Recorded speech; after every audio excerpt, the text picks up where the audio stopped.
What if I told you there's no such thing as Good Friday in the scriptures? Okay, here's the deal, you guys. You're not going to find Good Friday or Easter Sunday or Easter Monday in the actual scriptures if you dig deep. You may see the word Easter in your King James Version, but that is just a really terrible translation. Okay, I can show you that. The only time, one time, you are going to find Easter in your scriptures is in Acts 12:4, and only in the King James Version. It's just a really crap translation to change this word to Easter. Let me show you what they did here, okay? And it's really random. This is the verse, and if you break it down, see it says Easter. It's Pascha. It's Strong's Greek 3957 if you want to look up that word. So every single time that this word showed up, they translated it to Passover except for one time. So one time they decided, oh, we're just going to change it to Easter. Why? It's the Passover. It was never the Easter. It was the Passover. Yeshua's our Passover lamb. Passover is what was happening in the Old Testament, and it's that shadow picture that kind of goes throughout the scriptures, right?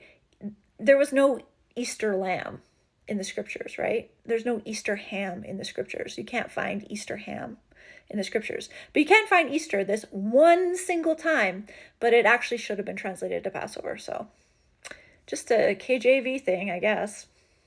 As far as Good Friday is concerned, I can't show you that in the text anywhere, not even in a bad translation, because it just doesn't exist in the text. It's not there. It never was.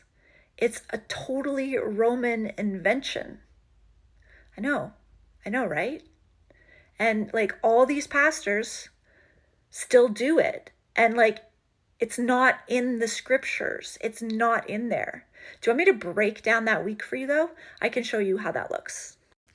Okay, first screenshot this.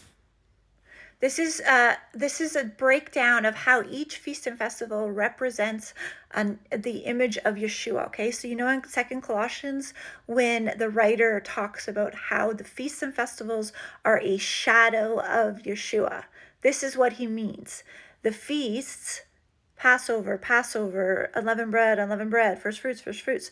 They were shadows. These were the shadows in the Old Testament. These are the fulfillments. And then these are still coming in a bigger way, still to happen. More trumpets, right? Trumpets, and then a wedding feast. You guys get it, right? Okay, so when you're thinking about feasts and festivals, you got to understand that you're looking for the shadows of Messiah. You don't want to be looking at the shadows of Rome or shadows of a false Messiah, right? Before we go over the timing of the Passover week, we need to talk about Matthew 12, because in Matthew 12, we have the prophecy from Yeshua about exactly how long he would be in the heart of the earth, okay?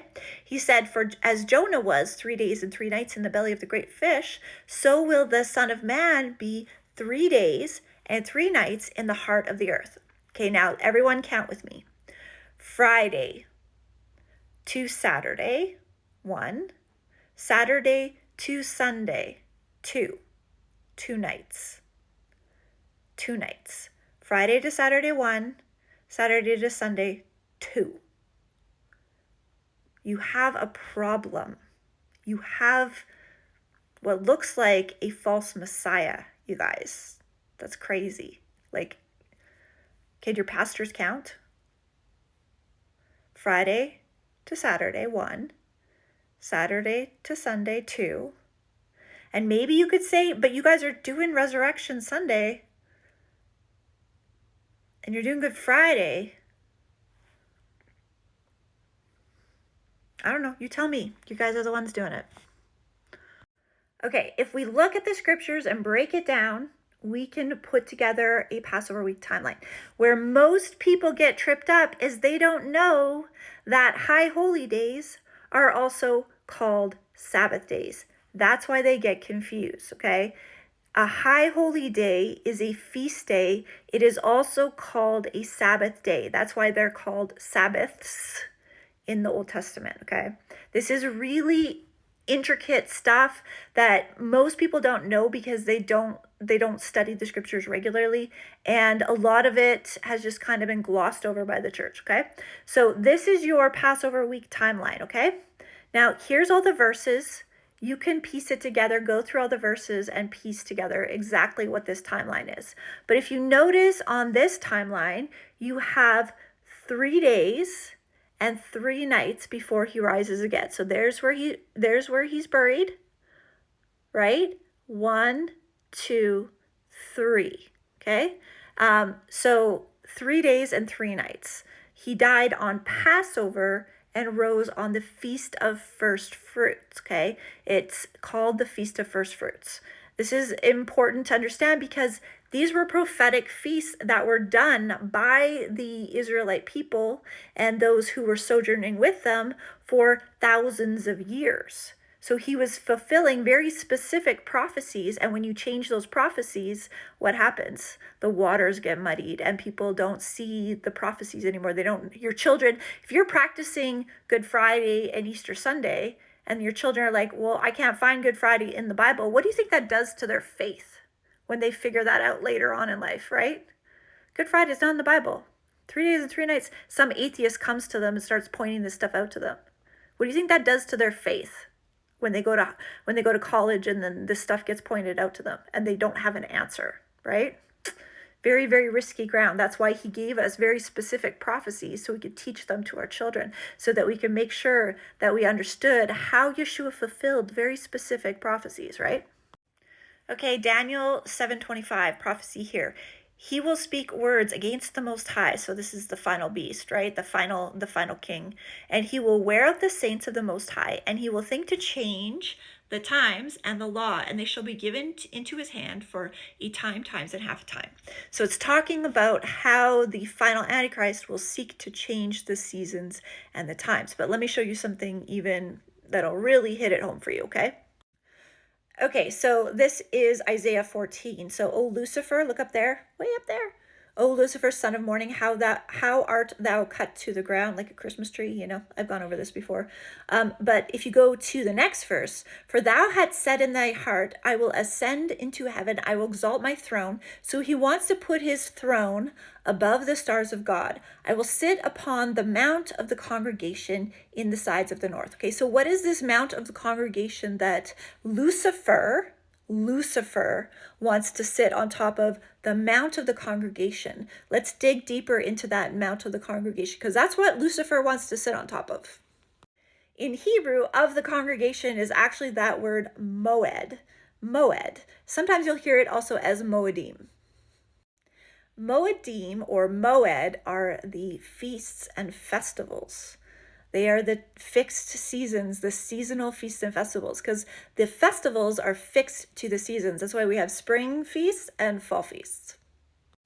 It's a festival appointment, an appointed time to meet with your Heavenly Father.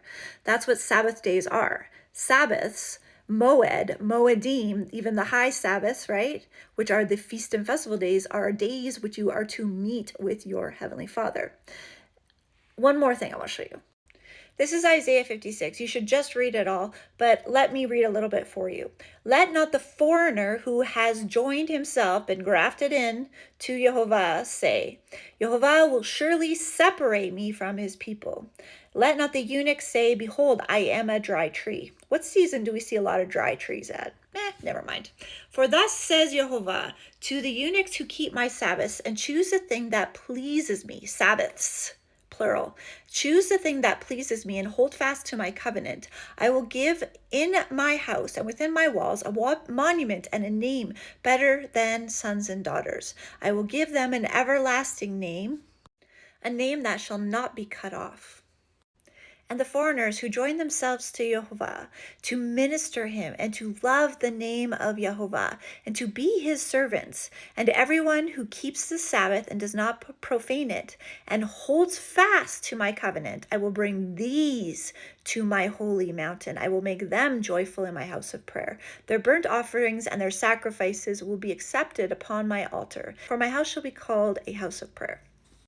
Y'all starting to figure this out is actually Ezekiel 37 unfolding, by the way. Go check it out. Everyone always asks me which days I keep the feast. I don't talk about that publicly for a reason, because it causes debates and divisions, and it doesn't need to. He said, do this in memory of me, right?